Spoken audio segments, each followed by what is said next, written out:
नमस्कार दोस्तों, स्वागत है आपका एक और नई वीडियो में। आज हम बहुत ही इंटरेस्टिंग फैक्ट लेके आए हैं। आज हम जानेंगे रावण के 10 सिर थे, जानिए इसका रहस्य। कहते हैं रावण के 10 सिर थे, क्या सचमुच यह सही है? कुछ विद्वान मानते हैं कि रावण के 10 सिर नहीं थे, किंतु वह 10 सिर होने का भ्रम कर देता था। इसी कारण लोग उसे दशानन कहते थे। कुछ विद्वानों के अनुसार रावण 6 दर्शन और 4 वेद का ज्ञाता था, इसलिए उसे 10 कंठी भी कहा जाता था। 10 कंठी कहे जाने के कारण प्रचलन में उसके 10 सिर मान लिए गए। जैन शास्त्रों में उल्लेख है कि रावण के गले में बड़ी बड़ी गोलाकार 9 मणियां होती थी। उक्त 9 मणियों में उसका सिर दिखाई देता था, जिसके कारण उसके 10 सिर होने का भ्रम होता था।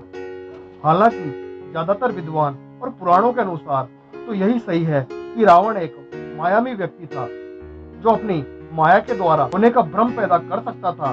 उसकी मायावी शक्ति और जादू के चर्चे पूरे जग में प्रसिद्ध थे। मारीच का चांदी के बिंदुओं से युक्त स्वर्ण बन जाना, रावण का सीता के समक्ष राम का कटा हुआ सिर रखना आदि से सिद्ध होता है कि राक्षस मायावी थे। वह अनेक प्रकार के इंद्रजाल यानी जादू जानते थे, तो रावण के 10 सिर और 20 हाथों को भी मायावी का प्रतीक माना जा सकता है। रावण के 10 सिर होने की चर्चा रामचरितमानस में आती है। वह कृष्णा पक्ष की अमावस्या को युद्ध के लिए चला था तथा एक एक दिन क्रमशः एक एक सिर कटते थे। इस तरह 10वें दिन अर्थात शुक्ल पक्ष की दशमी को रावण का वध हुआ, इसलिए दशमी के दिन रावण का दहन किया जाता है।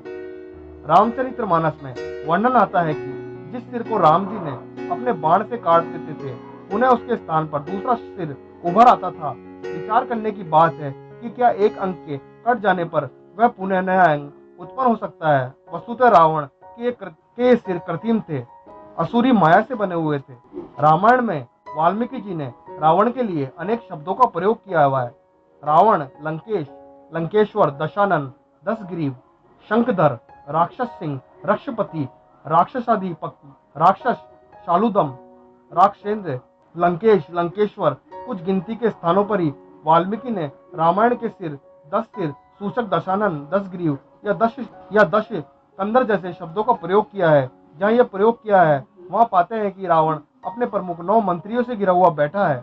रावण के 9 मंत्री इस प्रकार थे: कुंभकर्ण भाई, विभीषण भाई, महापार्थ भाई, महोदर भाई, इंद्रजीत बेटा, अक्षय कुमार बेटा, माल्यवान नाना का भाई, विरूपाक्ष माल्यवान का बेटा, रावण का सचिव और प्रहस्त मामा प्रधानमंत्री।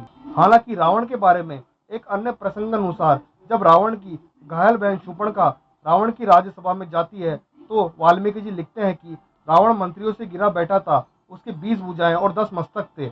अब ये शोध का विषय हो सकता है कि रावण के सचमुच में 10 सिर थे या नहीं। अगर आपको ये वीडियो अच्छा लगा तो उसको लाइक करें, वीडियो को अपने दोस्तों के साथ शेयर करें, उनसे भी चर्चा करें कि रावण के 10 सिर थे या नहीं। धन्यवाद।